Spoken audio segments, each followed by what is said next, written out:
Hi everybody and welcome to today's world affairs. और already हमने एक टॉपिक राहुल गांधी से रिलेटेड किया था और यहाँ पे राहुल गांधी को डिस्क्वालीफाई किया जा चुका है लोकसभा के एमपी से आफ्टर कन्विक्शन। तो जैसा कि आपको पता होगा वायानाड केरल कॉन्स्टिट्यूएंसी से ये एमपी हैं और अब वहां से ये सस्पेंड हो चुके हैं, यानी कि डिस्क्वालीफाई हो चुके हैं। तो इस पूरे मसले को समझेंगे एग्जाम के पर्सपेक्टिव से भी, डिस्क्वालिफिकेशन के पॉइंट ऑफ व्यू से भी, और साथ साथ में इंपॉर्टेंट सुप्रीम कोर्ट के जजमेंट्स भी देखेंगे, articles, representation of people act, everything in detail. बस जुड़े रहिए वीडियो के साथ में। और यहाँ पे आप एएनआई का कटआउट देख सकते हैं किस तरीके से कांग्रेस पार्टी राहुल गांधी को डिस्क्वालीफाई किया जा चुका है। ऑलरेडी हमने देखा था कि 2019 में कर्नाटका के चुनाव में उन्होंने एक भाषण देते हुए कहीं ना कहीं उस पॉइंट ऑफ व्यू को टारगेट करके और इनको डिस्क्वालीफाई किया गया है क्रिमिनल डिफेमेशन के केस में, सेक्शन 500। ठीक है, चलिए, कल हमने उस वीडियो में सेक्शन 499 और सेक्शन 500 को डिटेल में देखा था, तो आप उस वीडियो को जाकर के चेकआउट करिएगा अगर आपने नहीं देखा है। आपके सामने ये नोटिफिकेशन लोकसभा सेक्रेटेरिएट का, और जहां पे आप देखोगे तो यही यहाँ पे लिखा गया है, श्री राहुल गांधी मेंबर ऑफ लोकसभा जो कि वायानाड पार्लियामेंट्री कॉन्स्टिट्यूएंसी को बिलोंग करते हैं केरल के, उनको डिस्क्वालीफाई किया जा चुका है लोकसभा के सदस्यता से। और ये 23 मार्च 2023 डेट ऑफ कन्विक्शन माना गया है। और किस आर्टिकल का इस्तेमाल करके? तो 102 क्लॉज 1 सब क्लॉज ई भारतीय संविधान के, और इसके साथ साथ section 8 representation of the people's act 1951। तो अभी के लिए ये शायद नया लग रहा होगा, लेकिन अभी इन टॉपिक्स को हम डिटेल में डिस्कस करेंगे, बस आप जुड़े रहिए। तो कहीं ना कहीं अभी जैसा कि आपको पता होगा, हमने लास्ट वीडियो में भी कहा था कि lily Thomas case versus union of India जो 2013 का था। देखिए, नियम क्या है कि कोई भी अगर डिस्क्वालीफाई होता है डिफेमेशन के केस में तो उसके पास में 30 डेज का टाइम पीरियड होता है। राहुल गांधी ने भी 15,000 का एक बॉन्ड उनको साइन करना पड़ता है, और इसके अलावा 30 डेज का एक टाइम पीरियड होता है जिसके अंदर वो अपील कर सकते हैं, पहले सेशन कोर्ट में और उसके बाद में फिर हायर कोर्ट्स में भी जा सकते हैं।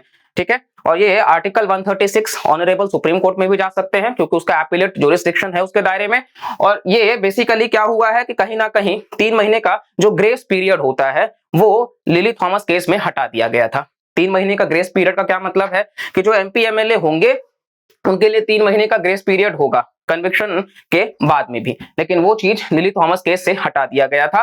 नाउ ये डिस्क्वालीफाई हुए क्यों है? तो बेसिकली डिस्क्वालिफिकेशन जो है वो आप देखो कि 3 सिचुएशंस में होता है।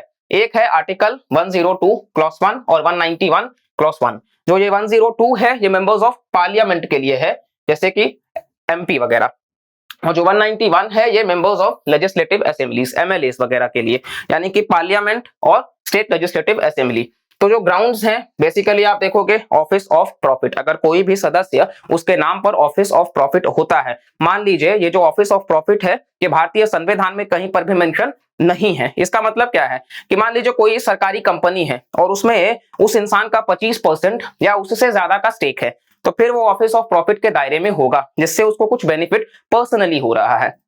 इसके साथ साथ आप देखोगे अनसाउंड माइंड, और ऐसा कोर्ट ने डिक्लेयर कर रखा हो। इनसॉल्वेंट, यानी कि बैंक से पैसा लिया है और उधारी वो नहीं दे रहा है, और साथ साथ में उसके पास में वैलिड सिटीजनशिप भी नहीं है, भारतीय नागरिक भी नहीं है। और ये चारों पॉइंट्स आर्टिकल 102 यानी कि संविधान में मेंशन है भारत के। साथ साथ में उसमें यह भी लिखा गया है कि पार्लियामेंट जो भी एक्ट के तहत भी लाएगी वो भी इसमें कवर होगा। और पार्लियामेंट ने इसके अलावा बेसिकली आप देखोगे तो रिप्रेजेंटेशन ऑफ पीपल्स एक्ट 1951 में ये पॉइंट्स लेकर के आए थे, स्पेशली डिफेमेशन वगैरह का, कि अगर किसी को 2 साल या उससे ज्यादा का पनिशमेंट होता है, जेल टर्म होता है, तो फिर वो ऑटोमेटिकली 6 साल के लिए डिस्क्वालीफाई हो जाएगा। और ये जो पार्ट है ये इलेक्शन कमीशन को चैलेंज करा जाता है।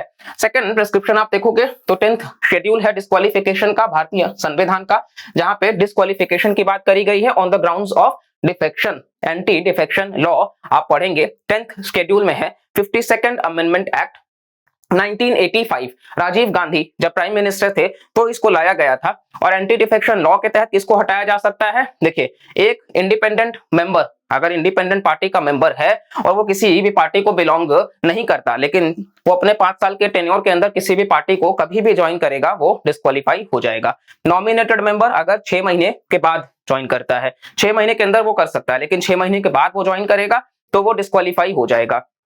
तीसरा केस अगर हम देख ले तो कहीं ना कहीं कोई व्हिप अगर जारी किया गया है पार्टी के द्वारा एक्सेप्ट प्रेसिडेंशियल इलेक्शंस का, तो वो पार्टी व्हिप भी नहीं मानना कहीं ना कहीं एंटी डिफेक्शन लॉ के ही दायरे में आता है।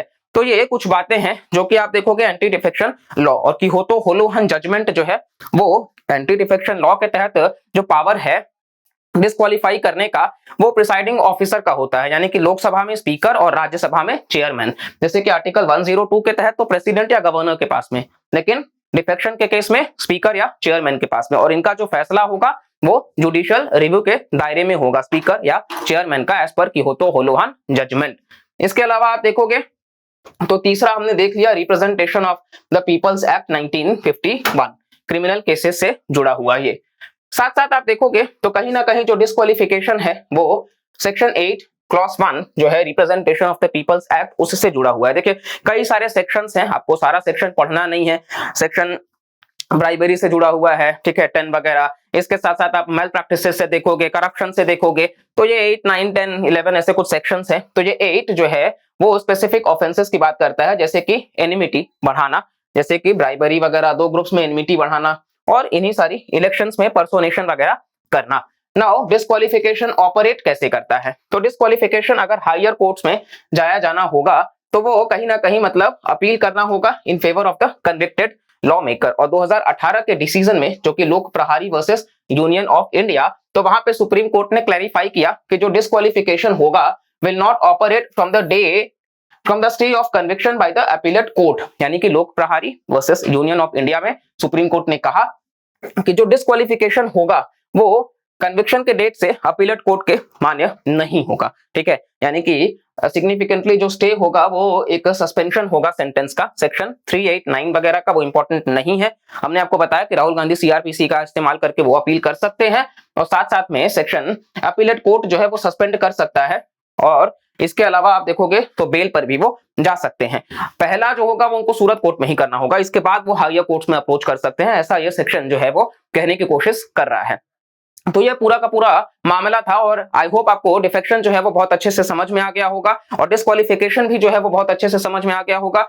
स्टिल कोई डाउट रहता है तो आप कमेंट सेक्शन में पूछ सकते हैं। कहीं ना कहीं ये मुद्दा काफी इंपॉर्टेंट हो चुका है, और इस वजह से आपके एग्जाम में डेफिनेटली एक क्वेश्चन बन सकता है। तो इसको हमने एग्जाम के पर्सपेक्टिव से भी काफी अच्छे से कवर कर लिया है, और बाकी जो भी वो चैलेंज करेंगे, जो भी वो फैसला होगा, उसके अकॉर्डिंग हम वीडियोस आप तक लेकर के आते रहेंगे। लेकिन इस वीडियो से आपका नॉलेज अगर बढ़ा है तो इस एफर्ट के लिए थोड़ा एक लाइक दबा दीजिएगा, और साथ साथ में कमेंट सेक्शन में भी बताइएगा क्या आपको पसंद है और कैसे हम कंटेंट लेकर के आए। और अपकमिंग में बहुत अच्छे अच्छे कंटेंट आप सबके लिए प्लान्ड है, तो पहले से सब्सक्राइब करके रखिए ताकि मिस ना हो। और पसंद आ रहा है तो बस दबा के एकदम सब्सक्राइब करना है, और साथ साथ अपने दोस्तों को शेयर करना है कि आपका जो है वो आपके साथ साथ में बाकी लोगों का भी ग्रोथ हो सके। चलिए मिलते हैं अगली वीडियो में, तब तक के लिए bye bye, take care and जय हिंद।